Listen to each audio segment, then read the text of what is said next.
tu vois, même le terme exploitation, je l'aime pas trop. Oui, J'ai plutôt tendance à dire qu'on est des cultivateurs, puisqu'on essaie vraiment aussi de créer un espace de préservation où tu vas pouvoir retrouver aussi énormément de variétés, y compris des variétés endémiques, des choses qui ont disparu petit à petit. Et en vrai, c'est aussi dans l'idée de montrer toute la diversité qui peut exister dans les jardins créoles.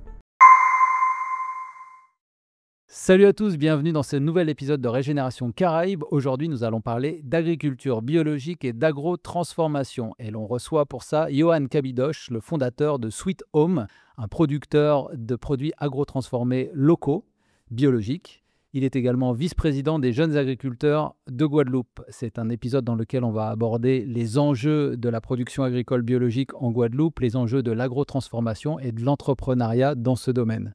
Je vous souhaite un super bon épisode. À tout de suite avec Johan Kabidosh. Salut, c'est Johan Kabidosh, responsable du jardin Sweet Home, donc jardin familial en agriculture biologique certifié et artisan transformateur.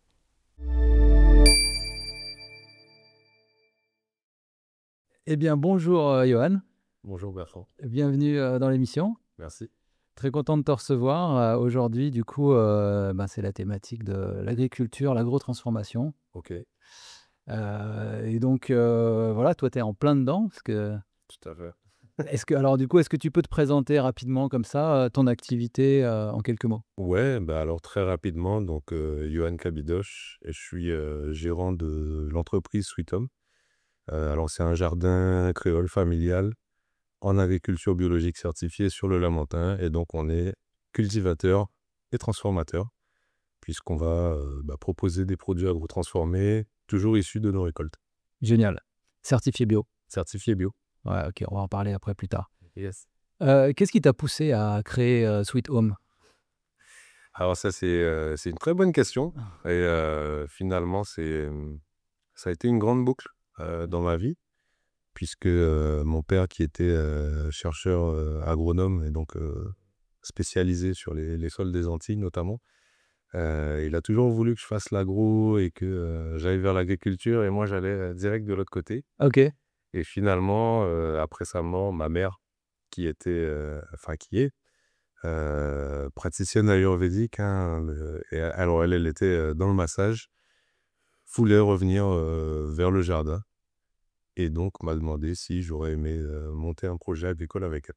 Voilà, ça a été le point de départ. J'ai accepté. Tout de suite, direct, ou ça t'a Alors, pris, sur l'idée, ouais, assez rapidement, puisque alors elle m'en a parlé alors que je venais de partir en France faire mes études, et quand j'étais là-bas, j'étais un peu loin de mon jardin, Ah ouais. j'étais loin de mes rimets rasiers, Eh oui. et ça bousculait beaucoup mes habitudes, et je me rendais compte que, ouais, en fait, c'est quelque chose que j'aimerais bien faire avec elle. Ok, donc toi, tu étais parti étudier en métropole. J'étais parti étudier. Et dans de l'agro ou pas du tout? Alors moi, j'ai fait un master en management de l'innovation et entrepreneuriat. Ok, donc finalement, ça fit quand même bien avec ce que vous faites maintenant. Ouais, d'une certaine façon. Il y a des choses, D'une j'imagine, certaine façon. Même si, effectivement, c'est pas ce que j'ai eu dans l'idée en partant là-bas. Ouais. Mais finalement, c'est ce qui a fait le plus de sens pour moi. Excellent. Et quelle a été la plus grande difficulté, on va dire, quand tu t'es lancé? Parce que ça a été un peu le... Même si tu arrivé de là, tu avais grandi un peu là-dedans. Ouais, on va dire que c'est vraiment ça le ciment du projet. C'est que j'ai grandi là-dedans. Ma mère aussi, c'est vraiment une encyclopédie, et on parle vraiment de savoir-faire qui sont vraiment familiaux. Et du coup, quand j'étais là-bas, moi, je me suis rendu compte à quel point ça faisait partie, on va dire, en tout cas, de mon mode de vie, de ce que j'aime avoir autour de moi. Et forcément, avec un regard un peu lucide sur l'époque et sur tout ce que je voyais, y compris quand j'étais là-bas, je me suis dit que j'avais tout intérêt à rentrer, à pouvoir me concentrer sur ce projet-là. D'accord, ok. Voilà. Super. Et alors du coup, ça ressemble à quoi une journée type là? Parce que tu es venu ici là aujourd'hui et tu arrivé direct du jardin, tu nous as dit. Ouais. Alors, je sais même pas si j'ai un schéma de journée type, si, Ouais. forcément, puisque j'essaie de m'organiser quand même. Mais en fait, je suis quelqu'un d'assez multicasquette. Ouais. Voilà, avec des responsabilités qui sont réparties, on va dire, sur plusieurs structures, puisque je suis aussi aujourd'hui vice-président des jeunes agriculteurs de Guadeloupe. Donc, j'ai une casquette syndicale aussi. Mhm. Ça me demande aussi du temps et je suis aussi investi dans d'autres associations. Donc, on va dire que j'essaie toujours de gérer en fonction des, on va dire, des priorités ponctuelles d'une part, mais forcément, dans ma semaine, il y a des jours où je vais être plutôt au jardin. Ouais. Donc, en train de travailler vraiment tout ce qu'il y a à faire au jardin, à la fois en termes de... Il faut savoir qu'on est sur une petite exploitation, certes. Combien d'hectares pour une Alors, agro? en tout, on est sur 2 hectares 0,6. En fait, c'est réparti en 2 terrains. Ouais. Un au Lamentin à Pierrette et un à Sainte-Rose. Et donc, sur celui de Pierrette, on va dire qui est vraiment la maison mère, Mhm. on va être sur un peu plus d'1 hectare. D'accord. Voilà, qui sont vraiment cultivés. Mais c'est pas mécanisable. Ok. Pourquoi est-ce que c'est accidenté? C'est Alors, il y a du relief et puis on n'a pas forcément de voirie qui nous permet d'amener, d'accord. d'amener. Et puis bon, c'est pas non plus l'esprit dans lequel on a travaillé, mais c'est sûr que qui dit que c'est pas mécanisable dit qu'il faut passer Plus de temps. quand même plus de temps et avec beaucoup plus d'huile de coude Ouais. que quand on a accès à certains outils. Voilà. En D'accord. gros, le terrain, il est tout en longueur avec une grande pente et ensuite c'est une ravine avec un fond. D'accord. Voilà. Ok. Ok. Ce qui offre aussi plusieurs possibilités au niveau des cultures. Et là-dessus, du coup, vous faites concrètement, qu'est-ce que vous cultivez? C'est quoi les variétés? Alors, je te dirais qu'on cultive à peu près tout ce qu'on est capable de cultiver. Ok. Je me rends compte qu'à chaque fois, j'ouvre des tiroirs, mais je réponds pas à ta question. C'est vrai, j'ai réalisé ça aussi. Mais je vais essayer quand même de On va y arriver. à au moins une de tes questions. Mais l'idée, c'est vraiment pour nous d'avoir la plus grande diversité possible, sachant que on a travaillé aussi ce jardin-là. Et tu vois, même le terme exploitation, je l'aime pas trop.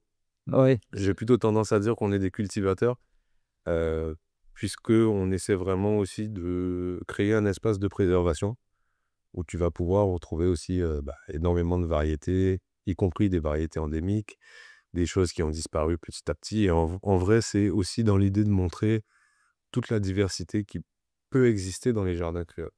Voilà. Donc c'est vraiment le principe du jardin créole. On est vraiment sur les principes fondamentaux du jardin créole parce que moi, en tout cas, c'est le modèle qui m'intéresse. Et je te ferai toute une petite parenthèse là-dessus tout à l'heure. Mhm. Mais pour en revenir à la question quand même, on a beaucoup de plantes aromatiques médicinales. Ouais. Donc tout ce qui est plantes aromatiques, médicinales, plantes à parfum. Ouais. On a aussi des cultures vivrières, notamment patates douces, manioc et igname, Mhm. avec pas mal de variétés anciennes justement, igname jaune, pas possible, voilà, même de l'ado qu'on retrouve moins, qui revient un petit peu en lumière, puisque comme c'est une igname aérienne, par rapport aux problématiques de chlordécone, maintenant c'est une plante qui intéresse à nouveau, mais voilà, c'est des trucs qui avaient été un petit peu délaissés. Et nous, on aime bien justement garder ça au jardin pour faire découvrir, redécouvrir, travailler autour de ces plantes-là. Et on a aussi des fruitiers, donc Ok. une petite partie en verger, notamment avec des fruitiers, j'allais dire, qui sont un peu méconnus, pareil, qui reviennent un petit peu à la mode, comme le Jacques. Voilà, mais Longtemps que j'ai c'est pas un fruit qu'on travaille beaucoup, le Jacques. Et on va avoir aussi des cultures de type rhizome, comme curcuma, gingembre, on a plusieurs variétés, voilà. D'accord. Et une partie agroforestière avec du café, du cacao que j'essaie de remettre en place et de la vanille aussi qu'on est en train de redémarrer. Ah ouais, c'est ouais, il y a des choses. Il y a C'est des incroyable. choses. Et là-dessus, alors la question qui tue, Ouais. une une exploitation comme ça, heu, est-ce qu'on en vit correctement quand on fait parce que et puis comment tu fais pour y arriver? Parce que je sais que tu fais tout le cycle, jusqu'à C'est l'agro-transformation. ça. C'est une excellente question qui cherche encore une partie de sa réponse, hein, puisque, alors, il faut savoir que souvent dans le monde agricole, tu as, on va dire, plusieurs générations d'agriculteurs qui succèdent, Mhm. ou tu as des personnes qui sont vraiment en reconversion. Nous, dans notre cas, on n'était pas agriculteurs de métier. Mhm. Par contre, on avait une vision du jardin, on avait une connaissance des plantes. Quand je dis on, c'est ma mère et moi, hein. Ouais. Ouais. Euh, et du coup, c'est vraiment ça qui nous a guidés à travers le jardin, mais sur toute la partie technique agricole. Il fallait faire des tests. Donc, d'une année à l'autre, on n'avait pas toujours les mêmes résultats. Parfois, on arrivait bien à démarrer certaines cultures, et puis d'un coup, on commençait à avoir des soucis. Mm. Donc, tu as toute une phase d'observation, on va dire, pendant les premières années, où nous, en tout cas, on ne pouvait pas encore parler de rentabilité à proprement dit. En tout cas, pas pour se verser un salaire, quoi. Ouais. Alors, ma mère, c'est sa deuxième carrière, puisque elle est retraitée de son activité. Donc, elle était esthéticienne et masseuse de carrière. Mhm. Et donc, maintenant, elle se consacre à cette activité-là. Moi, quand je suis revenu en Guadeloupe, je ne pouvais pas forcément en vivre. Donc, j'ai dû assez rapidement retrouver un travail à côté, tout en continuant à développer ce projet-là. D'accord. Maintenant, le projet s'est développé quand même. Donc, il y a eu une Ah. évolution en termes de chiffre d'affaires, il y a eu une évolution même globale du projet. Mais aujourd'hui, je ne pourrais pas forcément en vivre à hauteur de ce que je voudrais, en tout cas, ce que je devrais même me verser par rapport à mes charges personnelles Mhm. en termes de salaire, si je veux continuer à investir pour développer le projet. D'accord, ouais. Voilà. C'est-à-dire que là, aujourd'hui, si je voulais me verser un salaire correspondant à mes besoins, en une année, probablement, j'aurais vidé toute la trésorerie de l'entreprise. Ouais. Voilà. Et tu pourrais plus réinvestir, développer. Exactement. Ouais. Et c'est pas mon but, parce que, et je pense que c'est souvent le cas dans l'agriculture, tu vas pas pour la rentabilité. Tu y vas parce que tu aimes ça, Mhm. tu y vas par engagement, parce qu'il y a une passion, et tu essaies de définir un modèle, un business model qui te permet d'en vivre. Ouais. Alors, plus ou moins rapidement, à des hauteurs variables, Mhm. mais c'est plus ça l'idée. Souvent, c'est plus un projet de vie, finalement, qu'un projet d'entreprise. Ouais. Ouais. Voilà. En tout cas, moi, c'est comme ça que j'ai conçu, enfin, ma vision sur ce projet, elle est comme ça. Mhm. C'est vraiment développé sur le long terme, et on est surtout sur, voilà, de la transmission, sur de l'éducation, sur du partage aussi. Donc, Ouais. toutes ces choses-là, c'est des valeurs qui sont importantes. J'ai pas envisagé d'en faire un projet à rentabilité courte à aucun moment, quoi. C'était pas Ouais. l'idée. D'accord. C'était pas l'idée. Donc, faut être lucide quand même. Aujourd'hui, en plus, je suis vice-président des JA. Je ne vais pas dire à des agriculteurs, lancez-vous pour la passion si vous n'êtes pas capable d'en vivre. Ouais. L'idée, c'est quand même de trouver des modèles de rentabilité. Mhm. Moi, en ce qui me concerne, c'était l'agrotransformation. C'était D'accord. presque une évidence pour nous. D'une part, parce qu'on avait des savoir-faire pour pouvoir valoriser nos produits. Donc là encore, il y a une part de patrimoine, une part de culture, voilà, et de transmission, hein, puisque Mhm. on est sur plusieurs générations.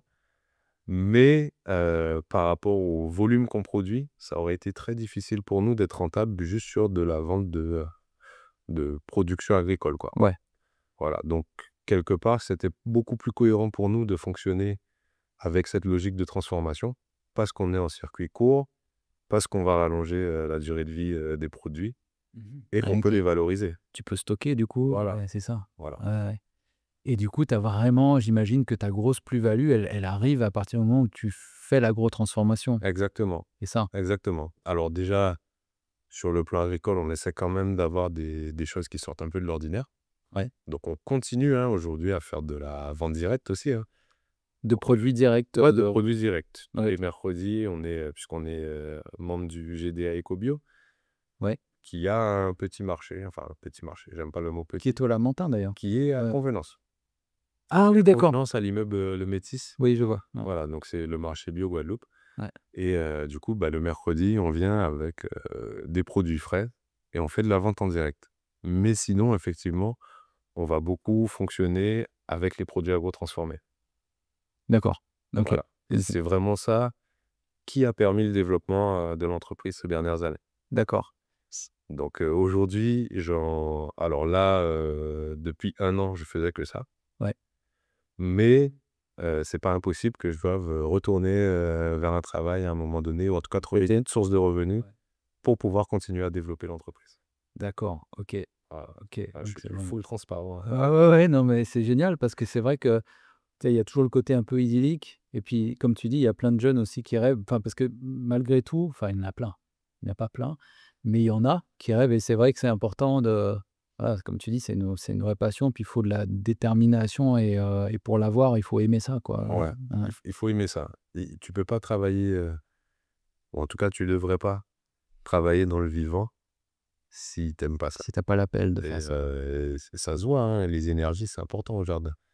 Il y a des plantes qui vont mal réagir.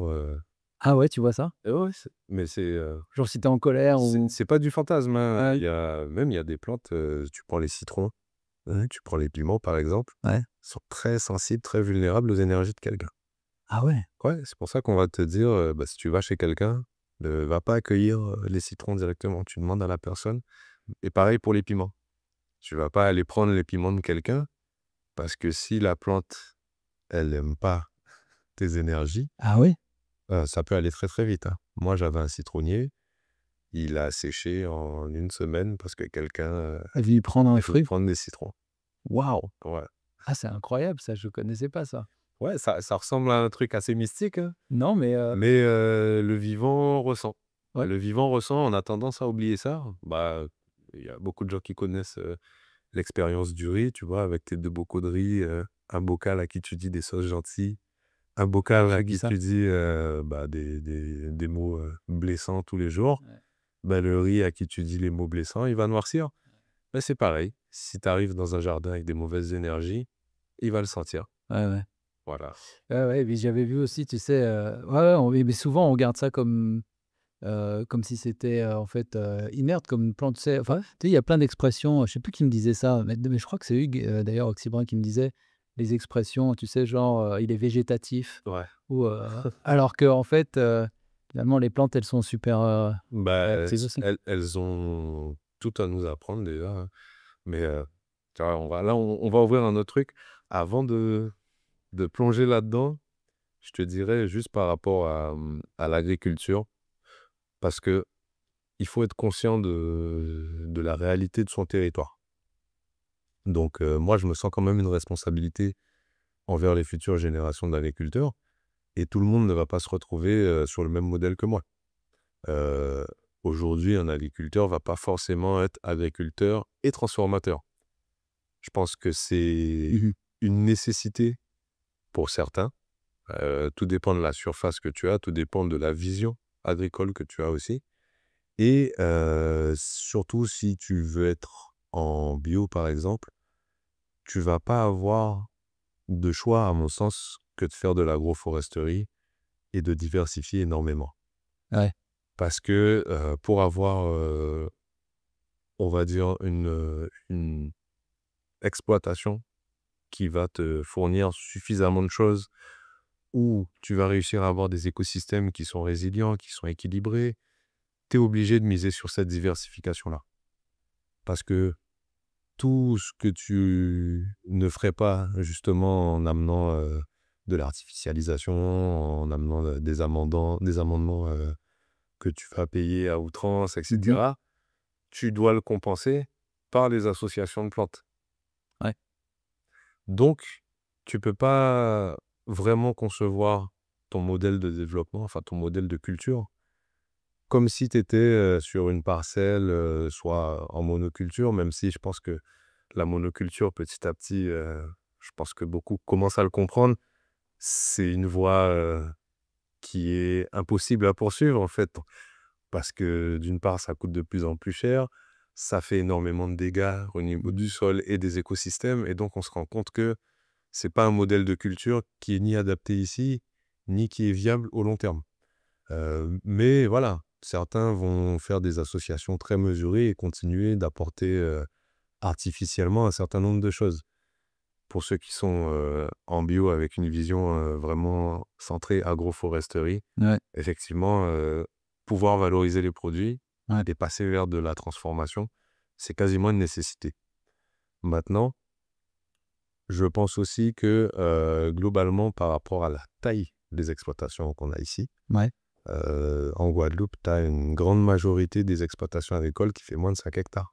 Ouais, c'est des petites C'est des exploitations. petites exploitations dans le monde agricole. En France, une petite exploitation, tu serais à 30 hectares à la montée. Voilà, même une exploitation de 100 hectares en France, c'est pas quelque chose d'énorme. Ici, on est dans un autre monde. Ouais. Donc, on ne peut pas juste calquer les logiques de l'Hexagone à notre territoire. Et c'est Mhm. pour ça que je disais tout à l'heure, moi, je suis vraiment très focalisé sur cette idée de cohérence, de trouver des modèles qui sont cohérents Mhm. avec la réalité de notre territoire. Ouais. Et tu vois ça, un changement depuis les années, là, tu es jeune, mais est-ce que Merci. est-ce que tu as vu justement un genre de mouvement qui va dans ce sens-là ou pas? Enfin, non? Ouais, alors, je vois quand même le changement parce que, alors moi, c'est toujours le modèle qui m'a parlé. Donc, j'ai toujours été vigilant à ces aspects-là. Mais je te dirais qu'il y a quelques dizaines d'années, non seulement c'était marginal, Mhm. mais en plus, quand tu proposais certains modèles, tu passais presque pour un fantasque ou Ouais. pour un rigolo, parce que les agriculteurs te disaient: «Ah mais non, mais si tu veux vraiment heu, avoir suffisamment de volume et en tout cas si tu veux être dans le métier Ouais. d'agriculteur, t'as pas le choix. Il faut aller vers un certain nombre de solutions qui existent aujourd'hui». Bah, déjà, pourquoi rester sur un système non mécanisé alors que tu as la pénibilité, elle est réelle Ouais. aussi, donc Ouais, ça, c'est vrai. Mmh. on s'en cache pas. Pourquoi tu veux galérer plus alors qu'avec un tracteur tu laboures, voilà, et après derrière tu vas venir réamender ton sol. C'est des techniques qui sont beaucoup moins chronophages, ça va aller plus vite, voilà. Donc la logique d'il y a quelques années, avec une filière, des filières qui étaient bien structurées en plus, Mmh. elle était pas du tout vers l'agroécologie. Ouais, c'est ça. Et petit à petit, bah, à faveur des changements climatiques et on se rend compte, hein, qu'il y a de plus en plus, alors tu as en plus des maladies qui sont arrivées, qui n'existaient pas. On se rend compte aussi que, bah, certaines variétés qui avaient été sélectionnées parce que, commercialement et en termes de rendement, ça allait peut-être plus vite, bah, finalement, elles sont aussi plus vulnérables, Mmh. à certaines maladies, que ce soit des maladies fongiques, que ce soit, des insectes qui arrivent et qui, propagent certaines maladies. Quand je regarde, quand j'étais petit, on avait des agrumes partout. Maintenant, globalement, avec le psyll, bah, Mmh. personne n'a échappé au citrus greening, quoi. C'est une catastrophe. Donc, tous Mmh. ceux qui étaient en agrumes, Ouais, ouais. ils ont été obligés de prendre du recul et de se demander: «Comment est-ce que je fais Ouais. pour me développer maintenant?» Mais la question reste, toujours, ça divise quand même les gens parce que moi j'entends encore souvent, le discours de dire: «Mais en fait, tu peux pas nourrir, la Guadeloupe, tu peux pas avoir un modèle si on n'a pas de la monoculture, heu, de tomates, de machin, à grande échelle».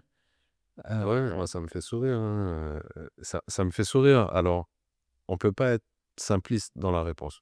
mmh, Heu, Aujourd'hui, notamment, au niveau des jeunes agriculteurs, je serais le dernier à opposer, l'agroforesterie mmh. à l'agriculture conventionnelle.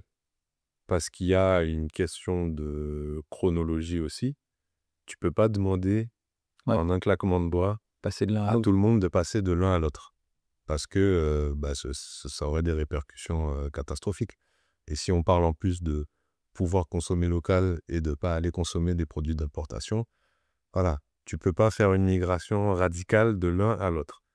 Maintenant, moi, je suis convaincu qu'on doit aller vers d'autres modèles. Ça, c'est des convictions écologiques aussi, mais c'est une vision long terme. Mmh. Et aujourd'hui, dans la question de est-ce qu'on est capable de nourrir la Guadeloupe avec de la production locale, Mmh. il faut se demander aussi comment est-ce qu'on devrait nourrir la Guadeloupe. C'est-à-dire que nous, une des forces de notre biodiversité, de notre pharmacopée, c'est quand même qu'on a énormément de choses. Donc, une des erreurs, c'est de vouloir rester que sur les mêmes produits quasiment tout le temps et de favoriser que ces produits-là. Alors certes, on va dire, ouais, l'offre, la demande, si le client il veut ça, je vais pas aller planter autre chose. Donc c'est un travail à 360 en fait. Ouais. Tu es obligé d'éduquer les gens, mais pour moi, notre véritable richesse, elle est là. C'est-à-dire qu'on a tellement de choses qui sont comestibles, tellement de trucs qu'on peut valoriser dans nos jardins, que du coup, ça nous permettrait de manger tout le temps, mais en jouant sur différentes cultures, mais vraiment énormément de cultures. Donc, on a besoin de cette diversité-là ici. Il faut que les gens apprennent aussi et se réapproprient toute cette culture-là aussi. Ouais. Quand, je vais dire des bêtises, mais quand on venait au marché avec des feuilles de patates douces, en expliquant que c'est comestible, ça peut être consommé comme des épinards, au début, c'était un peu boudé. Mais même sur des trucs qui sont suffisamment significatifs, comme l'herbe à faire, le zèbre à faire, ça a le parfum de la coriandre. Donc toi, tu emmènes des zèbres à faire au marché, tu as le client qui passe, qui cherche de la coriandre, Ouais. qui prend pas les zèbres à faire. Ouais. Tu vois? Alors que s'il veut le parfum de la coriandre pour sa salade, Ça marche. c'est encore mieux. C'est hyper parfumé. Avec en plus tous les bienfaits qui vont avec. Ouais. Donc, il y a vraiment un travail et je pense qu'il faut qu'on discute, il faut qu'on échange, tu vois, entre nous pour que le public se rende compte. Et je pense qu'il y a quand même un certain engouement qui a redémarré de ce côté-là. En tout cas, moi, je l'ai ressenti plus depuis le Covid. Ah ouais. D'accord. Où voilà, il y a une volonté quand même de redécouvrir toute la richesse qu'on a, mais qui a été un peu oubliée parce que les gens voulaient acheter que de la salade, que de la tomate, de l'aubergine ou de la courgette. Je grossis un peu les traits, tu vois, on se comprend. Ouais. Et voilà, pour moi, on a tellement plus à offrir que ça passera par là. Maintenant, au niveau des exploitations agricoles, je ne dis pas qu'il faut délaisser les filières historiques. Ceux qui font de la canne, ceux qui font de la banane, aujourd'hui, je ne leur dis pas de tout arrêter pour se mettre dans un modèle totalement en agroforesterie ou faire une diversification totale. Mais ramener de la diversification, au moins petit à petit, dans les cultures, dans les exploitations. Aujourd'hui, c'est une façon de protéger aussi les sols, de les garder vivants. Et on a un intérêt à ça, de les protéger aussi de l'érosion, dans une certaine mesure, de ramener des pollinisateurs. Donc finalement, en fait, ça rend service à tout le monde. Ça rend service à tout le monde, y compris ceux qui veulent faire du volume sur certaines cultures. Ouais. Voilà. Et aujourd'hui, sur la partie maraîchère, je pense qu'il y a un vrai enjeu à développer du maraîchage en Guadeloupe. Mais on se rend compte aussi qu'il y a, encore une fois, de nouvelles maladies, de nouveaux pathogènes qui arrivent aussi. Et finalement, s'il n'y a pas cette diversification-là, je pense qu'on n'arrivera pas à avoir des modèles vraiment résilients. Ouais. Voilà. Ouais, ouais. C'est vrai que c'est en cours et comme tu dis, les habitudes alimentaires sont super importantes là-dedans, hein. À fond. Mais c'est normal, hein, je veux dire, il y a eu des générations qui ont été réhabituées à consommer en grande distribution beaucoup de produits d'apport. Donc, la redécouverte de ce que tu as sous les yeux, c'est pas quelque chose d'inné. Faut avoir, déjà, faut s'en rendre compte, faut une forme de déclic. Et puis derrière, il faut aller chercher ces savoirs-là. Donc souvent, les anciens les avaient, mais parfois ça s'est perdu. Ouais. Ça s'est perdu. Mais moi, pour moi, c'est toute la beauté du jardin créole aussi. C'est-à-dire que chaque plante que tu vois, c'est une usine. Chaque plante Ouais. peut faire quelque chose pour toi, même celle qui pourrait avoir l'air la plus insignifiante.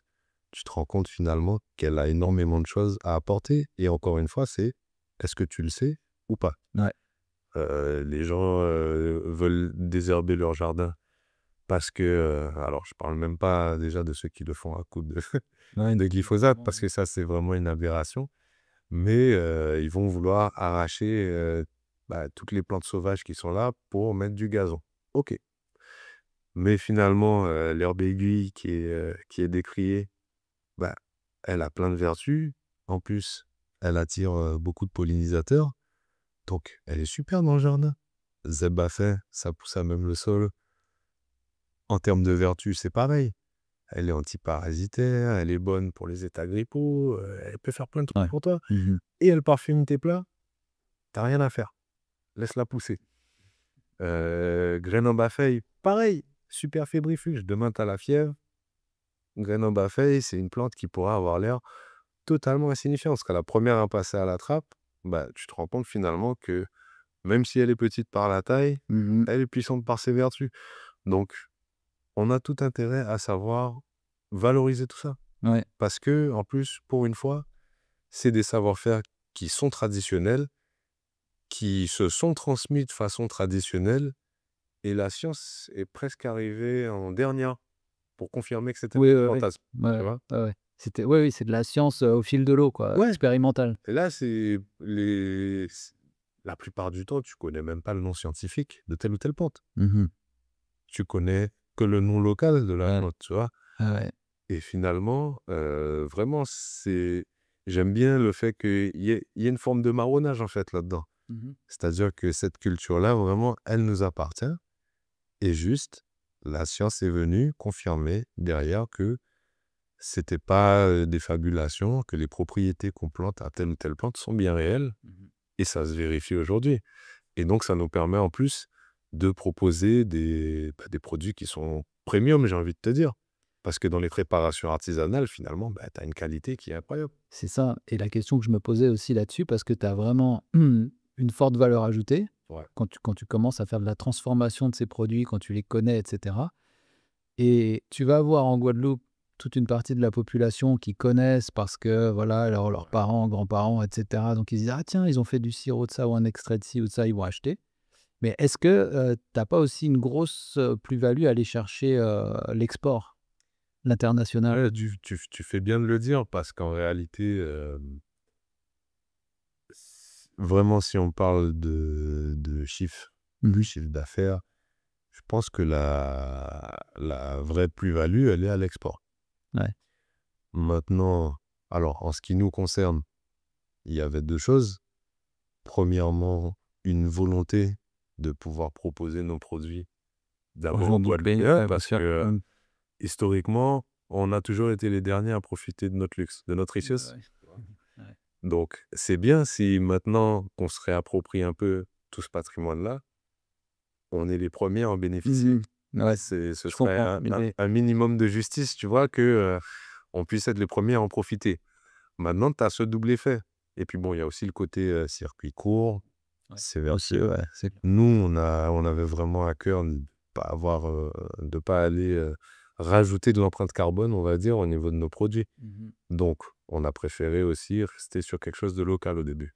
Mais tu as effectivement ce double effet, on va dire, pour beaucoup de gens, quand tu vas proposer des préparations à base d'érimèdes rasés ou même directement les plantes. Pour eux, vu que je trouve ça dans le jardin de mamie, j'ai acheté ça, il y a pas de travail derrière Ouais, et je vais pas payer pour ça. oui. Tu vois ce que je veux dire? Ouais. C'est déjà arrivé sur un marché, on fait goûter des sirops à une dame, on dit: Mmh. des sirops, mais c'est pas du travail ça».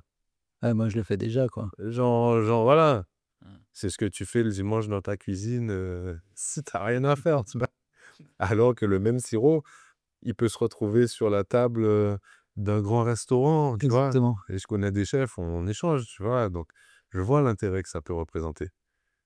Donc tu as un petit peu cet effet pervers où, bah, soit tu as une partie de la population qui parfois, s'est désintéressée de ça et donc met du temps à revenir Mmh. simplement parce qu'ils n'identifient pas les plantes ou l'intérêt que ça peut avoir dans leur cuisine ou dans leur quotidien. Une partie aussi qui va dévaloriser, aussi parce que je pense qu'il y a eu un petit peu, un rejet pendant un moment du local, tu vois? De ce qui était fait, artisanalement ou localement. Ah ouais, Parce tu que vois carrément un rejet ou un désintérêt, quoi? ouais, après j'ai pas fait une thèse de sociologie là-dessus, tu vois? Donc je suis prudent dans les Ouais. propos. Mais je l'ai quand même un peu vécu. Ah ouais? Alors moi, ça va encore, mais je l'entendais. Je pense qu'il y a une génération quand même qui s'est un peu désintéressée de tout ça parce que ce qui venait d'ailleurs, c'était plus cool. Avec plus de valeur, ouais. Ça avait plus de valeur. Il y avait une idée de progrès social, d'élévation sociale dans le fait d'aller se tourner vers d'autres modèles de consommation et donc ce qui venait d'ailleurs. Ouais. Donc c'est totalement pervers. Et là, je pense que ma génération, c'est tout l'inverse. Ouais. On va se dire, en fait, il n'y a rien de cool là-bas. Et finalement, la vraie richesse, on l'a chez nous, on l'a sous nos yeux. Et on n'a plus envie que quelqu'un vienne nous apprendre ce qu'il y a là-bas en premier. On veut d'abord être conscient et apprendre ce Ouais. qu'il y a chez nous. Ouais. Après, c'est pas général, mais je le sens quand même, tu vois. Ouais, ouais, c'est clair, il y a une force, ça vient aussi avec l'identité culturelle et tout ça, hein, je pense. Ouais, Ouais. ouais, ouais, carrément. Dans tout ça, vous avez décidé de vous labelliser bio. Ouais. Est-ce que tu en tires quoi, en fait? Est-ce que c'est vraiment important? Est-ce que c'est très contraignant? Quel avantage vous en tirez? Ouais, alors, alors on est allé tout de suite hein, vers ce Ah label. ouais? Pour moi, c'était important, et pour ma mère aussi, hein, qu'on puisse montrer l'exigence qu'on avait au niveau de notre façon de cultiver. Voilà. C'est-à-dire que finalement, aujourd'hui, quand tu vas sur un marché, déjà avant de parler de transformation, hein, juste au niveau des produits agricoles, ouais, tu vas aller emmener des produits, le public Mmh. n'a enfin, il peut pas savoir quelle réalité se cache derrière un produit. Ouais. Or, en Guadeloupe, déjà, avec la chlordécone, Mmh. on a eu des scandales sanitaires qui sont importants et j'ai presque envie de te dire que la chlordécone, c'est l'arbre qui cache la forêt. Mmh. Parce qu'après la chlordécone, il y a eu d'autres produits qui ont été utilisés, Et qui sont encore utilisés. parfois avec des molécules qui sont assez voisines de la chlordécone. Si on prend le Mirex, par exemple, dans les OK. cultures d'ananas, Ah ouais? ouais, OK. c'est une molécule qui s'appelle la perchlordécone. Au fil du temps, ça se dégrade, ça devient de la chlordécone, tu vois? Tu es sérieux? Ah ouais? Donc, ouais, et ça, c'est alors on parle d'échelle longue, hein, mais c'est pas forcément des choses qui sont analysées tout de suite parce qu'on va avoir tendance à se dire: «Bon, la chlordécone, à la base, c'était dans, toute la partie bananière», Mmh. mais sur d'autres régions où il y a eu de l'ananas, notamment dans le Nord-Bastère et cetera, il faut quand même avoir ce regard sur, quels produits ont été utilisés. L'azulox dans la canne, bref, tout un tas de produits où les gens vont te dire: «Ouais, mais c'était absolument nécessaire». Ça reste quand même des produits qui laissent des traces, tu vois? Ah d'accord. Et je te parle pas du glyphosate parce que, Il est encore utilisé? il est utilisé fréquemment, partout, je vois encore des gens qui se baladent avec leur Roundup et qui vont aller désherber. Donc quand tu vois, un fruit ou un légume, sur un étal de marché, Mmh. tu peux pas savoir Non. qu'est-ce qu'il y a derrière, OK? Et après, dans l'échange, tu peux te baser éventuellement sur la bonne foi de l'agriculteur, si encore c'est lui qui, Ouais. t'apprend le produit. Mais il y a des gens qui vont dire: «Ah non, moi c'est full naturel» et le matin, ils étaient en train de passer le Roundup, partout, dans le jardin, tu vois? Donc Ouais. Donc c'était un gage de ouais, crédibilité de dire, on voulait avoir, la transparence là-dessus sur, nos exigences ouais. en matière de culture. Voilà. Donc aujourd'hui, enfin, quand on a démarré, dans tous les cas, c'est le label agriculture biologique qui était le plus parlant, Mmh. pour le public.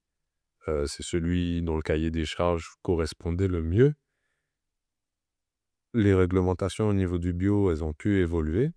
On reste en bio aujourd'hui.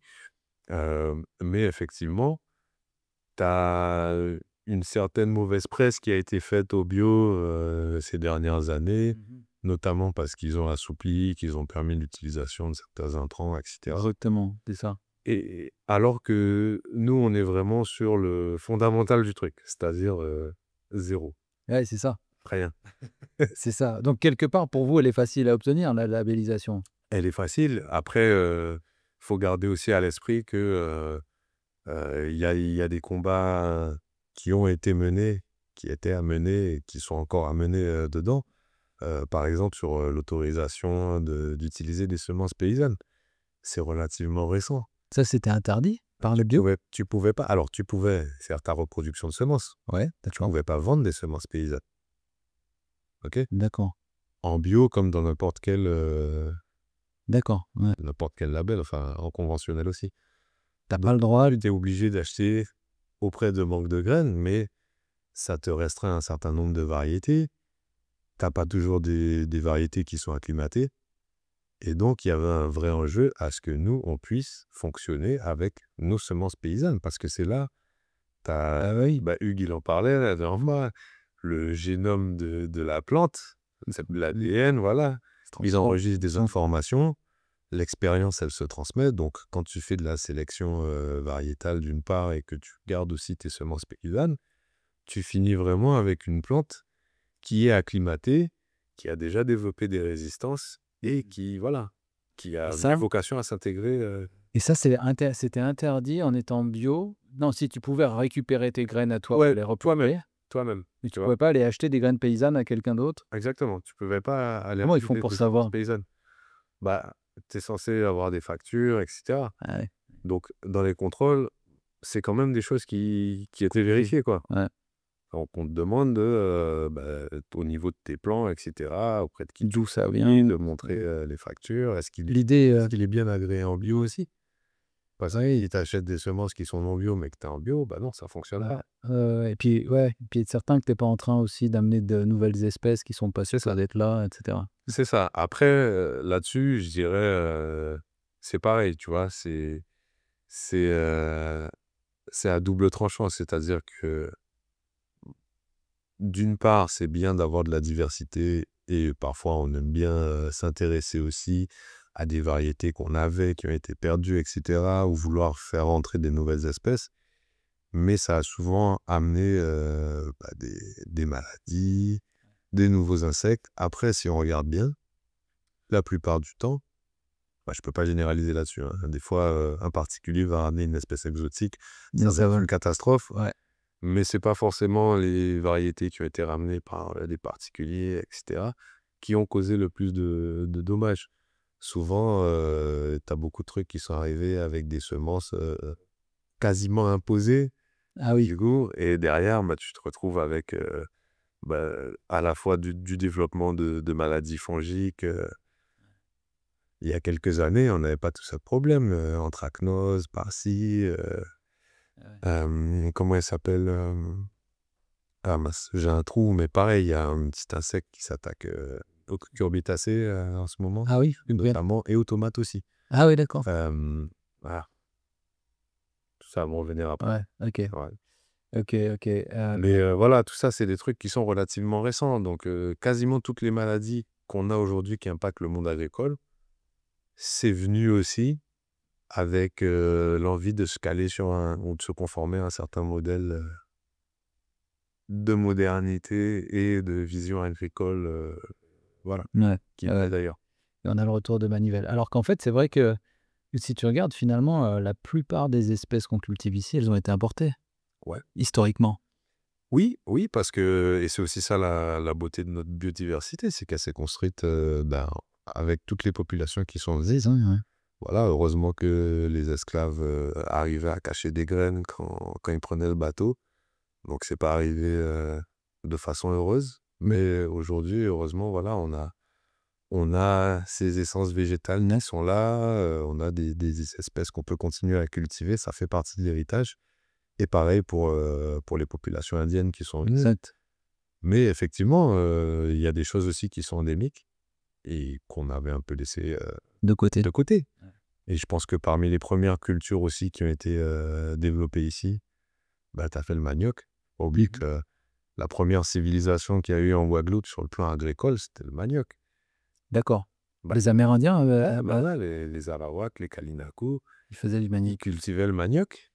Donc, non seulement il y avait toute une science, mais en plus, c'est une culture qui, du coup, est très bien adaptée, qui est là depuis longtemps, et on peut nourrir un peuple avec du manioc, tu vois. Ouais. Mais ça, c'est pareil. Ça demande de s'y intéresser à nouveau aujourd'hui. Parce qu'il n'y a pas de filière manioc, par exemple, en Guadeloupe aujourd'hui. Non, c'est vrai. Non, il n'y en a pas, je te le dis. Ouais, il y a Cassave un petit peu, Oui, il y a des cassables, mais il y a c'est des savoir-faire qui sont perpétués, Mais des fois, alors, pas au niveau des cassavries, hein, on a Ouais. même du manioc ici, mais tu vas retrouver parfois du manioc d'importation. Mais c'est ça, il me semble l'autre jour dans une cassaverie, le gars avait un sac, Ouais. mais j'ai pas voulu, mais C'est pas impossible. bon après, C'est pas impossible. Honnêtement, c'est pas impossible. Tu vois, alors bon, idéalement, on fait quand même assez de manioc pour que toutes les conserves de Guadeloupe ouais, j'imagine, c'est ce que je me ressemblent suis avec dit, du ouais. manioc de Guadeloupe. Mais comme tu dis, je peux pas donner. Garantir, hein, non plus, ouais, ouais. Mais voilà, en tout cas, ça fait partie des choses qu'on peut développer. Le cacao aussi, alors c'est pas propre à la Guadeloupe, hein, mais à Ouais. toute la zone tropicale quasiment. Mais est-ce qu'on arrive, c'est ça le truc, c'est est-ce qu'on arrive à le produire et à être assez, compétitif quand tu sais qu'en Asie c'est produit, Aujourd'hui, non, mais c'est ça qui est drôle. À la base, c'est quand même venu D'ici? de notre bassin, quoi. Ouais.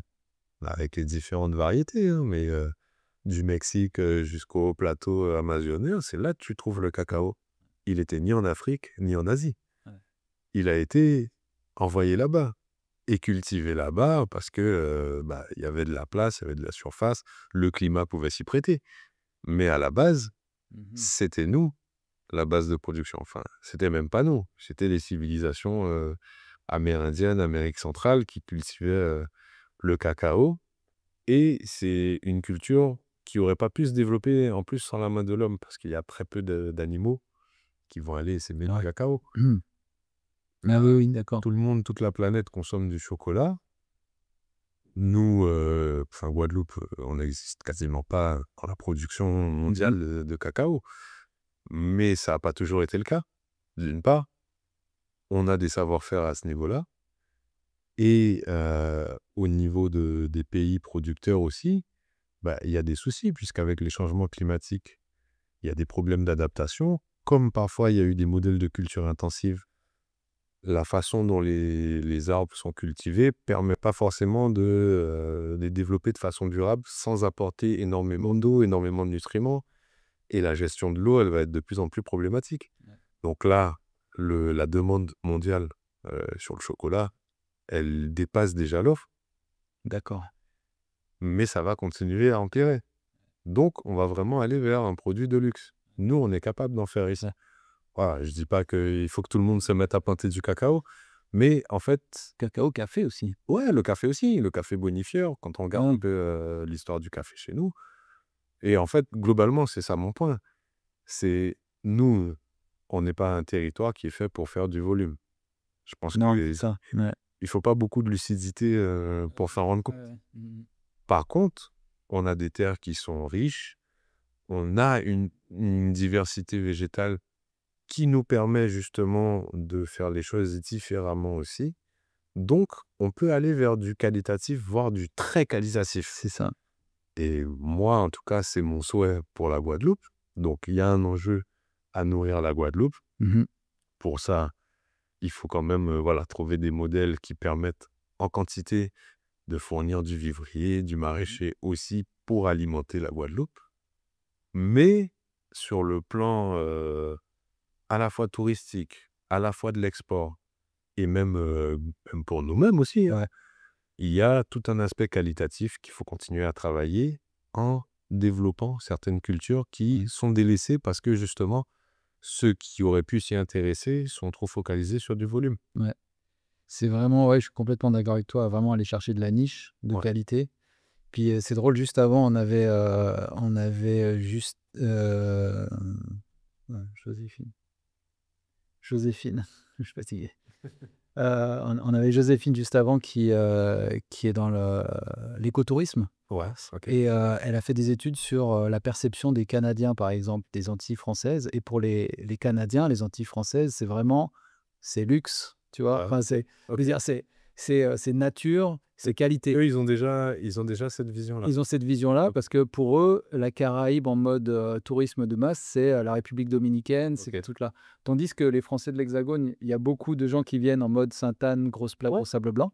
Ouais, ouais, ouais. Mais les Américains, heu, Ouais, déjà, ça me rassure parce que, en tout cas, c'est mon souhait, c'est qu'on n'aille pas vers un tourisme de masse, si ouais. possible jamais. Mmh.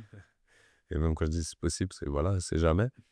Mais voilà, vraiment aller vers de l'agritourisme et comme tu dis, un certain nombre de niches et limite, enfin, pour moi, vraiment, on a des savoirs et des savoir-faire qui sont, heu, qui sont énormes et qui devraient nous permettre de pousser aussi vers la recherche, mais ici, pas que ce soit, Ouais, oui, oui, d'autres labos de d'autres l'extérieur. labos de l'extérieur exactement ou des équipes scientifiques d'ailleurs qui viennent s'y intéresser.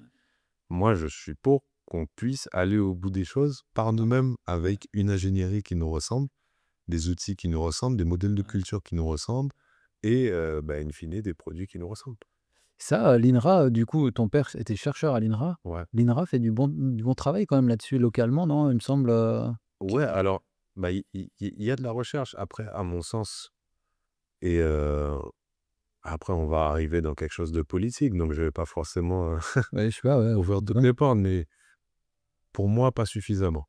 OK. Je trouve qu'en termes de recherche, que ce soit au niveau de l'INRA, que ce soit au niveau du CIRAD, il y a des choses qui sont faites et il y a des gens, qui bossent, qui sont passionnés et qui produisent des résultats très intéressants.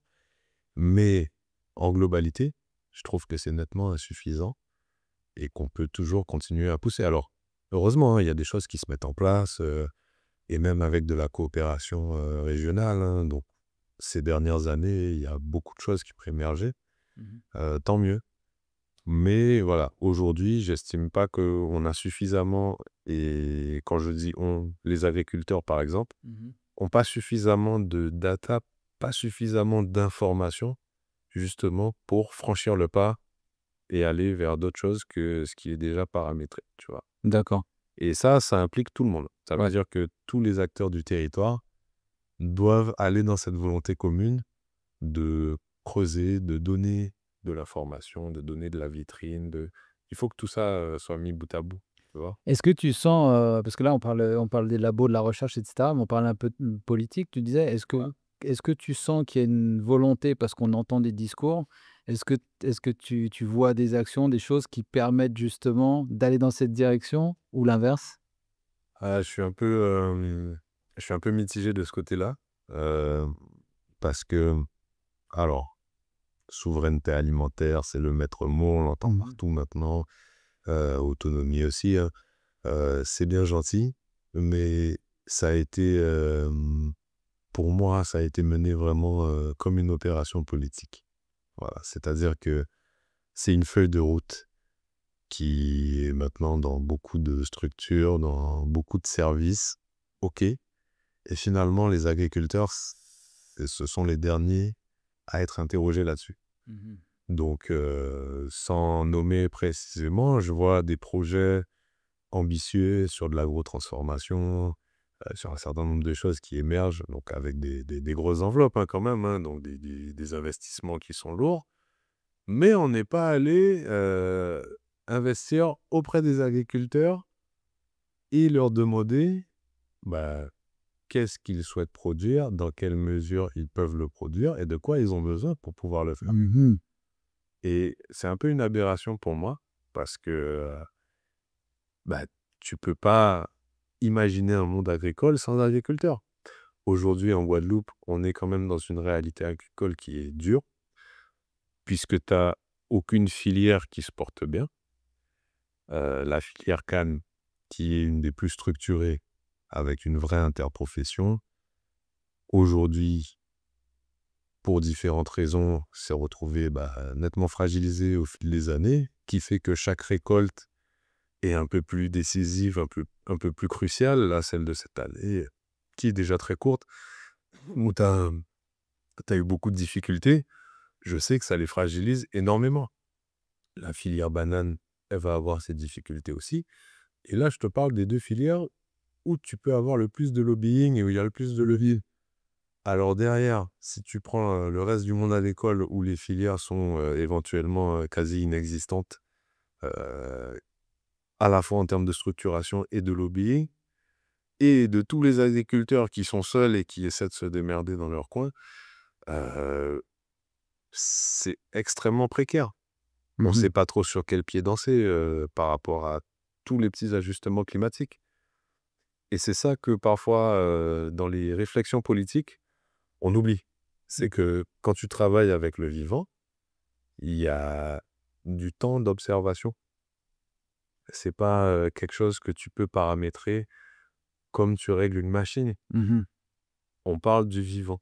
Ouais, c'est ça. Donc, le moindre aléa climatique peut avoir des répercussions et des effets dominos. Et des fois, on est sur des effets dominos de choses qui se sont produites il y a des années. Mais la disparition progressive, par exemple, de telle ou telle espèce ou de tel ou tel pollinisateur ou de tel prédateur fait que tu vas avoir du développement d'autres espèces.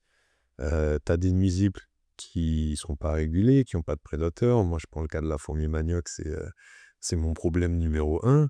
Mhm.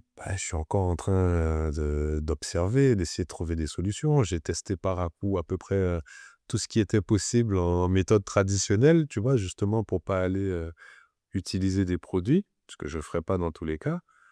Mais ça règle pas durablement le problème, d'autant que même si je me débarrasse de mes nids, ceux qui sont sur le jardin d'à côté vont en revenir assez rapidement. Donc, il faut vraiment un plan de lutte collective et quelque chose de coordonné. Sachant que la fourmi, elle est présente en forêt maintenant, hein, elle est très bien implantée en forêt.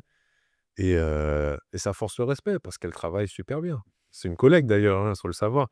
C'est une fourmi agricultrice, Ah oui, d'accord. Ouais. puisqu'elle cultive son champignon et qu'elle va se nourrir. Ah oui, c'est ça. Tu savais pas? Je me rappelle plus, non, c'est quoi cette histoire déjà? Ouais, en fait, la fourmi manioc, et ça la rend encore plus dangereuse, elle se nourrit pas des plantes. Elle va aller récolter des plantes pour aller nourrir un champignon. Mhm. Et elle se nourrit de ce champignon. Voilà, donc l'appétit d'un champignon, il est quasiment insatiable, c'est sans fin. Donc, elle a une capacité à te ruiner les cultures en Oui. très peu de temps. Et c'est ça qui est fou, c'est qu'elle pourrait être rassasiée si elle se nourrissait elle-même. Là, elle n'a aucun intérêt à limiter la propagation du champignon. C'est dingue ça, ouais, j'avais oublié Et cette elles sont histoire. très organisées, les colonies parfois sont sur des kilomètres. Donc c'est vraiment assez difficile. Encore une fois, moi je suis aussi admiratif que qu'emmerdé avec la fourmi manioc. Voilà, je souhaite la voir disparaître Elle parce qu'elle n'a rien à faire elle s'insère pas dans notre écosystème. Elle n'a elle pas était d'effet date. Non, elle était pas là à la base? non, elle n'était pas là. Elle n'était pas là. OK, elle a été importée. J'ai pas l'origine exacte. Il me semble qu'elle est arrivée avec des importations de bois amazoniens. Peut-être que c'est pas exactement ça, hein, mais moi, il me semble que c'est ça. Mais en tout cas, ce qui est sûr, c'est qu'une fois qu'elle s'est implantée, c'était Disneyland, elle a trouvé tout ce qu'elle voulait. Ouais, c'est sûr. Et elle s'attaque à tout type de plantes, monocotylédones, dicotylédones, et elle a une préférence pour les jeunes plants. Ce qui veut dire, quand toi, Dès tu que ça veux démarrer une couille, voilà. Et si jamais tu as les deux premières feuilles qui arrivent, elle vient, elle coupe l'apex, ce qu'elle fait à chaque fois, Ouais. c'est fini. C'est fini, ouais. Tu as perdu ton plan. Ouais. Donc, quand tu es un agriculteur et que tu viens de mettre 100, 200 plants en terre et qu'en l'espace d'une nuit, tu as perdu 80% de tes plants, c'est une catastrophe. Donc, il y a ces aspects-là. Et d'année en année, il va falloir justement déplacer le curseur, trouver quelles sont les variétés qui s'adaptent au nouveau climat, entre guillemets, si ça se stabilise. Parce que là, sur les dernières années, on n'a jamais eu exactement la même chose d'une année à l'autre. Donc, Tu parles de pluie, je de parle de tout, ouais, de pluie, de sécheresse. Ouais. Là, par exemple, le carême, il est en train de démarrer maintenant, mais on avait des températures très fraîches. J'ai beaucoup de fruitiers qui pensent qu'on est encore en novembre. En novembre, décembre. Donc, il y a des fruitiers qui se sont remis à fleurir. Début janvier, tu avais des manguiers qui étaient totalement en fleurs. Tu pouvais déjà voir des mangues. Et ça, c'est pas forcément des choses qui sont habituelles, c'est sont normales. Ouais. Mais c'est pas dit que l'année suivante, ça se passe de la même façon. Et en plus, ce sont des stress pour la plante. Donc, elle va accumuler un certain nombre de stress. Elle va essayer de s'adapter, hein. Mais, in fine, c'est pas dit que tu arrives au bout de ta récolte. Ouais. Parce qu'il suffit, comme on peut le voir là, tu vas passer de pluie continue à un carême très dur si ça démarre soleil, soleil, soleil, soleil. Ton arbre, même s'il est en fleurs, ça va couler Ouais. et tu n'auras pas de fruits. Donc, tu as tout ce temps-là qui devrait être pris en compte. Et là, quand à côté, tu as des investissements sur du matériel de pointe, d'agrotransformation, etc., où les gars se disent, bon, ben, on va transformer tant de tonnes Mais ils n'ont pas de prévu matières premières. qui allait les produire Alors, au quand même. mieux, éventuellement, ils ont quand même prévu qu'ils allaient les produire, mais avec des calculs qui sont faussés. C'est-à-dire que ça se base sur l'idée que les agriculteurs qui sont là sont en mesure de produire les tonnages qui ont été Évidemment. estimés. Ouais. Donc, en plus que ça reste sur les produits qu'ils ont sélectionnés, ou en tout cas qui ont été listés. Et aussi, tu as une question de renouvellement agricole. Mais aujourd'hui, que ce soit au niveau des anciens exploitants ou qui ne veulent pas partir en retraite parce que le montant de retraite, il est ridicule, ou des jeunes agriculteurs qui cherchent du foncier pour s'installer ou qui essaient de s'installer, on a des soucis aussi à ce niveau-là. Donc, en termes de cartographie agricole, Ouais. il y a des données qui sont floues. Donc en fait, l'idée, toi, tu dis qu'en gros, aller travailler plus sur les agriculteurs, ceux qui produisent directement, Ben ouais. plutôt que uniquement sur l'aspect usine, agrotransformation qui est en aval, quoi. Ouais, exactement. Enfin, je dis, il faut commencer par la base. Et il n'y a pas, parce que toi, tu es VP là, des jeunes agriculteurs de Guadeloupe, Ouais. vice-président.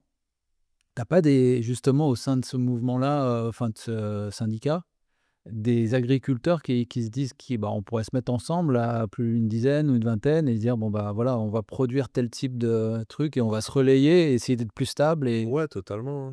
Je pense même que ça va être indispensable. Ah, À mon sens, ensemble, on est plus fort dans tous les cas et on s'en rend compte. Déjà que c'est pas facile de trouver des leviers d'investissement pour pouvoir faire de l'acquisition de matériel, même de ressources. Donc, le fait de mutualiser, c'est la meilleure réponse, normalement, pour parce pouvoir que, développer. tu vois, je me dis, par exemple, l'autre jour, là, j'étais à Carrefour et m'arrive et j'ai C'est acheté, pas là. j'ai acheté des Christophines Ouais, congelées. Enfin, j'ai pas acheté justement. J'ai vu des Christophines congelées ouais, avec madras ouais. dans le truc. Je me suis dit, waouh, il y a des gens qui font de la Christophine congelée en Guadeloupe. Je me dis, mais trop bien. Et je regarde, c'était importation Vietnam. Mais il y avait quand même du madras. Tu vois, c'était pas marqué produit pays, mais je veux dire, tu vois le encore, ouais. tu vois du madras, tu te dis, bah, c'est d'ici. Ouais, non, mais vois. un peu encore, elle aurait écrit conditionné en Guadeloupe. Ouais. Ça se trouve, tu vois ce Ouais. que je veux dire? Et je me suis souvent dit: «Mais pourquoi?» Alors OK, il y a toujours les problèmes qu'il faut produire beaucoup parce que si tu veux congeler, ça coûte cher, l'énergie et cetera. Mais est-ce qu'on pourrait pas faire ça, un truc où on Bah congèle nos propres mangues, bah, fruits, machin? oui, totalement et en réalité, tu vas à l'épicerie, Les Jardins Bio Réunis, l'épicerie du GDA, les collègues, ils font de la surgélation. D'accord. Donc tu peux acheter, des produits qui sont issus de la paysannerie, en Local? agriculture biologique certifiée, donc tu es sur du full local. Oui, quand je dis, la paysannerie, c'est la Ouais, paysannerie ouais. locale, hein, c'est Ouais, en ouais, bien Guadeloupe sûr. et qui sont, surgelés si tu veux avoir des surgelés. C'est possible. D'accord. C'est possible et en vrai, c'est pour ça que je me dis, il y a un certain nombre de trucs à démystifier parce qu'on entend souvent, par exemple, que le bio, c'est cher, Mmh. heu et c'est sûr que le bio vient avec des coûts, hein. Des coûts de certification, nous, forcément, on va le prendre en compte Mmh. dans, le calcul de nos coûts de revient. Donc c'est normal qu'à la fin, Ouais. il soit facturé. Mmh. Mais finalement, au niveau du marché, par exemple, donc du marché Bio Guadeloupe, où on est en direct de producteurs, Mmh. on n'avait fait aucune évolution de tarif depuis 2021. Mmh. On n'a pas monté les prix. Alors pourtant, il y a des coûts qu'on a eus, hein. Ouais, puis ils ont augmenté pas mal beaucoup ailleurs. Ça a augmenté quasiment partout. Nous, on l'a pas fait. On l'a pas fait. Bon, on va pas nourrir toute la Guadeloupe, hein, c'est sûr. Mais on se rend compte aussi qu'on est parfois ou au même prix ou moins cher que du conventionnel. Mais tu as une espèce de légende urbaine, en tout cas de croyance populaire, qui est persistante sur si c'est C'est plus bio, cher. c'est plus cher. Ouais. Voilà. Donc après, faut sous-peser la réalité de ces coûts-là. Alors, je ne dis pas que c'est toujours faux. Sur certains produits, c'est sûr, on va être plus cher. Mais il faut se demander pourquoi aussi. On fonctionne aussi avec la saisonnalité. Il faut savoir aussi qu'est-ce qu'il y a derrière. Donc, finalement, qu'est-ce que tu vas consommer quand tu consommes tel ou tel produit. Notre première médecine, c'est l'alimentation. Voilà. C'est un investissement personnel aussi de te dire, je vais vers des produits qui sont plus qualitatifs, qui sont plus sains, Puis tu sais, qui vont pas me ruiner la santé ouais, mais de c'est clair. façon invisible, quoi. C'est clair. Il y a l'aspect que t'as pas de pesticides, des trucs qui sont agressifs dedans, mais il y a aussi, tu sais, la teneur en nutriments. J'avais vu une étude là-dessus, c'est qu'en fait, si tu pèses juste en poids, tu prends une tomate pleine de flotte poussée sous serre en Espagne, que tu achètes, qui a été cueillie verte, Ah. et que tu achètes, qui est semi-rouge, mais il y a rien à manger là-dedans, c'est que de la flotte Non, finalement. c'est que de la flotte.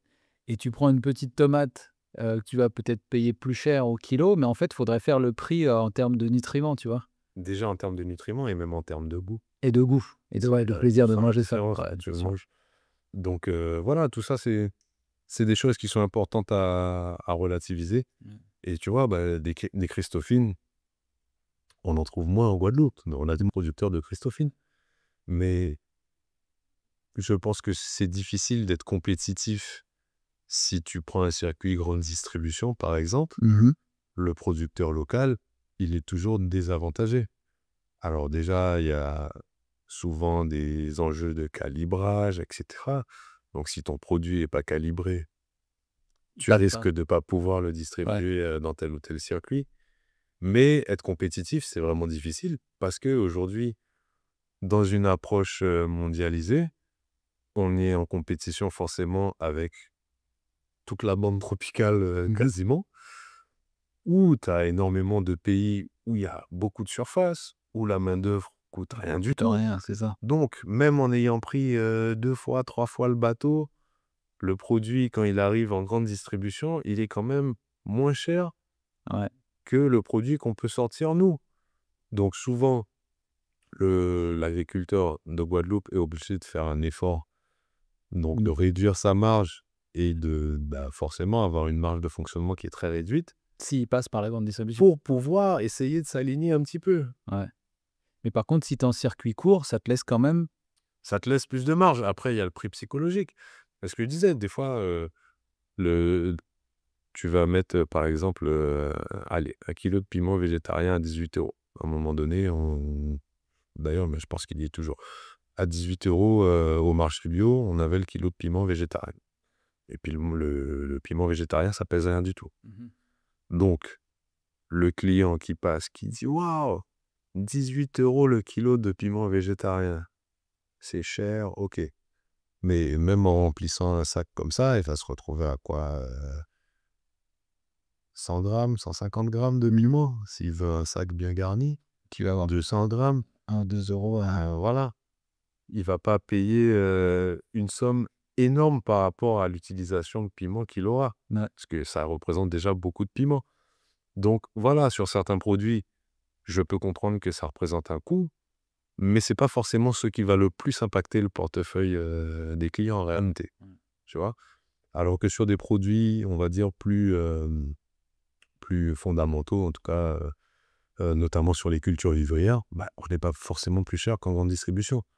Au niveau des ignames, au niveau des patates douces, au niveau des bananes, on est à 2,50 € le kilo de bananes en bio.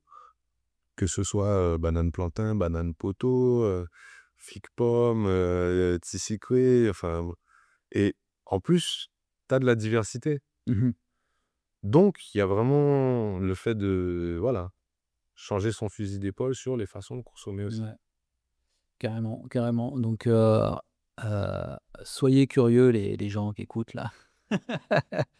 C'est vrai que c'est pratique d'aller dans les grandes surfaces parce qu'on peut tout acheter en même temps, mais moi, c'est vrai que je prends des paniers là depuis quelques temps, et c'est agréable déjà. Puis le goût a rien à voir et c'est pas plus cher, c'est clair. Donc, Merci de le dire. ouais, non, non, c'est clair. Et puis c'est un rituel aussi, du coup, tu vas pas cueillir tes légumes, mais chaque semaine, t'as ton panier qui arrive, c'est bien. Ouais. Et puis, j'allais juste dire en complément de ça, en plus, quand tu es en direct de producteur, il y a ce plaisir de pouvoir discuter Exact. et d'échanger des informations, donc à la fois sur l'utilisation des produits, sur la conservation. Ouais. Par exemple, le manioc, si tu le consommes pas dans les 24, allez, 48 heures grand max, une fois qu'il est sorti de terre, il va durcir, il va se raisir. Ouais. Donc, si tu le sais pas, tu peux Et te dire, ouais, ouais, c'est pas bon, c'est ouais, dégueulasse. ouais, ou je sais pas le faire cuire. On ne sait pas le faire cuire. Et donc, voilà, le fait de pouvoir échanger avec les agriculteurs, ça a aussi cette vertu-là, c'est qu'on apprend l'un de l'autre. Et puis derrière, tu découvres des produits, tu découvres des choses, tu découvres des recettes. Et on est dans de la proximité, donc on a besoin de ça, je pense, aujourd'hui. Exactement, ouais, c'est un autre genre de plaisir et de plus-value aussi qui est à faire ça, c'est clair. Je vais enchaîner avec une série de petites questions rapides. Ouais. On va faire comme dans, comment ça s'appelait l'émission de Thierry Ardisson, là, je sais plus. Info, Bon, l'émission, mais Tu vois. moi-même, j'ai oublié. info ou intox. Vas-y. Un jardin créole bien entretenu peut nourrir une famille toute l'année. Ouais, Vrai. vrai. Les produits bio sont forcément plus chers que les produits conventionnels. Je dirais faux. Ici, faux. Un sol contaminé au chlordécone reste toxique à vie. Et il le reste pour longtemps. Mais ça veut pas dire qu'on peut rien y cultiver. Tous les labels bio imposent les mêmes normes. Oui, le label bio, c'est le label bio.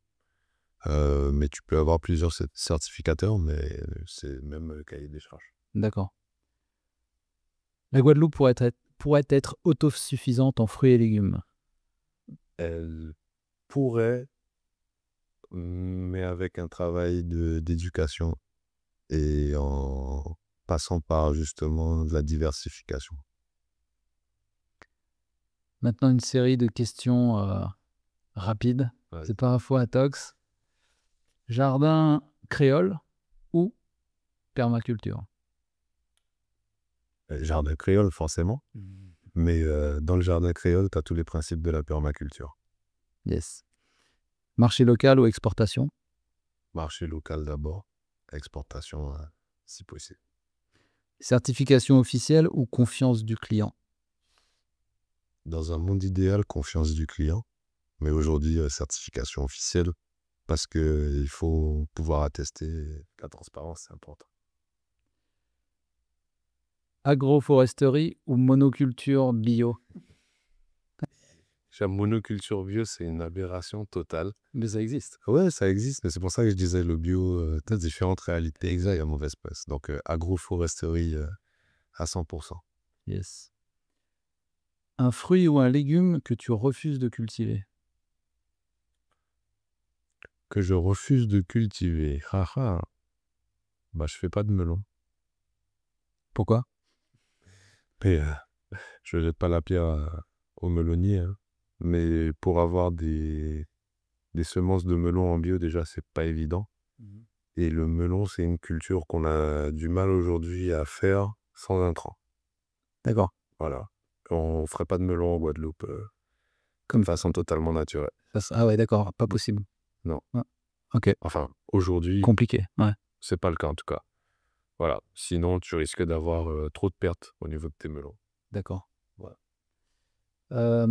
C'est vrai que c'est super technique, on n'est pas rentré dans tous les, dans tous les sujets, mais une autre fois peut-être. Projection. Je mange du melon de temps en temps. Ouais, c'est bon quand même. Projection 2042, Sweet Home et l'avenir de l'agriculture. Comment t'imagines Sweet Home dans 20 ans? Alors, Sweet Home dans 20 ans, c'est une bonne question ça. Sweet Home dans 20 ans, c'est un jardin qui est toujours dans le prolongement de ce qui est là aujourd'hui, avec, on va dire, toutes les générations récentes d'arbres que j'ai mis en terre, Ok, qui seront devenus excellent. de grands arbres. Donc, c'est tout ce que j'espère. En plus, je suis papa, donc j'espère que peut-être ma fille, si elle en a envie, hein, je vais jamais la forcer. Si elle en a envie, elle sera peut-être un petit peu dans l'aventure. Et l'idée, c'est que ce soit aussi un espace de transmission et un espace thérapeutique même. Donc là, tu vas vous faire rejoindre aussi Ce que ta maman faisait à la thérapie bien-être. Exactement. Exact. Excellent. Quel conseil tu donnerais aux jeunes qui veulent se lancer dans l'agriculture durable? Je leur dirais de pas avoir peur d'innover, justement. Et innover, des fois, c'est aller, c'est retour vers le futur, quoi. C'est aller chercher les trucs du passé qu'on a oubliés ou qu'on a dépréciés et montrer la pertinence des choses. Donc, de pas s'enfermer dans l'idée qu'il faut absolument faire comme on a toujours fait ou ce genre de conneries, D'accord. parce que c'est pas le cas. Et aussi d'aller chercher des marchés de niche, d'une part, et de pas se concentrer sur de la productivité à court terme. Donc, savoir phaser les projets sur des échelles plus longues aussi. Ouais, quitte, comme tu disais, à travailler à côté pendant qu'on peaufine le C'est ça. projet. Et c'est de la longue haleine, quoi. C'est ça. Moi, je pense que globalement, par rapport à la réalité foncière, la réalité agricole du territoire, alors c'est un vrai métier, hein, attention. C'est Ouais, c'est pas chacun. Ouais, de l'arbre. Agriculteur, c'est un métier, et ça demande beaucoup de technicité. Ça demande du temps aussi pour avoir l'expérience. Mais je pense qu'on est quand même globalement un territoire qui devrait aller vers de la paysannerie et un certain nombre de systèmes en circuit court. Voilà, c'est pour moi plus crédible et mieux adapté, en tout cas plus cohérent, que d'imaginer des systèmes de grosses exploitations. Ouais. Ouais. Et sans doute plus le fun à vivre aussi quand tu te lances que de. Enfin, je sais pas, moi, c'est peut-être ma perception, que de lancer une grosse monoculture. Ouais, en tout cas, bon, après, dans tous les cas, je pense que des réalités vont se côtoyer, hein, ça c'est sûr. Mais si on en revient à l'essence du jardin créole, c'était quand même un outil qui permettait justement de se nourrir, de se soigner aussi, et d'avoir une vraie productivité sur une petite surface. Donc, c'est directement le modèle qui est le plus innovant et le mieux adapté à notre Il territoire. existe déjà. Et même par extension, j'ai envie de te dire, c'est le modèle qui va être copié ailleurs. Excellent. Ben écoute, ça sera le mot de la fin, Johan. Franchement, c'était cool. C'est vrai on a fait une longue entrevue, ça aurait pu encore durer parce que On peut en parler pendant des heures. il y a plein de sujets. Ouais. Si les gens veulent retrouver tes produits ou bien enfin, le produit transformé ou pas, comment est-ce qu'ils font? Alors, on est très présent sur Instagram. Ouais. J'utilise pas mal Instagram comme vitrine, justement. Donc, SweetHome971 sur Instagram. Ouais. Et donc, on a un petit sum-up store où les produits sont directement achetables en ligne. Super. Et Voilà. alors, on se les fait livrer? Non, on peut Alors, venir les chercher, pour les l'instant, faire? on Ouais. ne fait pas encore de livraison. C'est en réflexion, mais on n'a pas encore une solution qui soit à la fois économique et pratique. Donc, c'est en collecte. D'accord. Voilà. Mais c'est bien expliqué. Ok. Et on est aussi tous les mercredis au marché bio, du coup. Ouais. Donc là, on fait de la vente de Des Mao. produits frais, exactement, mais produits transformés aussi. Et après, on a un petit réseau de partenaires qui distribuent certains produits agrotransformés ou tous nos produits agrotransformés. D'accord. Donc voilà, mais il ne faut pas hésiter à se rapprocher de nous. Ouais. Et Donc sur Insta, ils envoient un message ou bien sur le site internet? ouais, les deux sont possibles d'ailleurs, Ouais. effectivement. Après, Insta, c'est assez pratique pour ça. D'accord. Donc un message sur Insta, c'est très bien. Ah ok, super. Il y en a qui ne sont pas sur Insta, mais Alors, s'ils ne sont pas sur Insta, on est aussi sur Facebook. Et s'ils sont ni sur Insta ni sur Facebook, ils sont le foutus. mieux, c'est de venir au marché. Ah bah oui, ouais, marché, Il faut venir au marché. directement. Comme ça, Génial. on discute. Ouais, voilà, ça c'est le mieux. Comme ça, toi, tu y es présent. Alors, souvent, ces temps-ci, c'est plus ma mère qui... Ouais. mais voilà, il y aura toujours un ou deux. Quelqu'un qui peut présenter les produits. Et puis, au pire des cas, si quelqu'un vient et qui tombe sur le mercredi où on n'est pas là, il y aura quand même les collègues. On va quand même avoir les coordonnées. Génial. Excellent. Et les produits sont à la boutique, puisque là où on fait le marché, Ouais. tu as l'épicerie de producteurs qui est juste derrière. Ouais. Donc, c'est les jardins bio réunis. Ouais. Et donc, on a des produits qui vont se retrouver aussi au niveau des jardins bio réunis. Excellent. Merci beaucoup, Johan. Avec grand plaisir. Merci pour l'invitation. Ça fait plaisir. Merci à tous d'avoir suivi cet épisode jusqu'au bout. J'espère que ça vous a plu, que vous avez appris des choses. N'hésitez pas à partager, à vous abonner, à faire suivre à tout le monde. C'est comme ça qu'on vit, on survit, on continue. Et ça nous fait plaisir. Prenez soin de vous et au prochain épisode. Salut. Régénération Caraïbe, le podcast.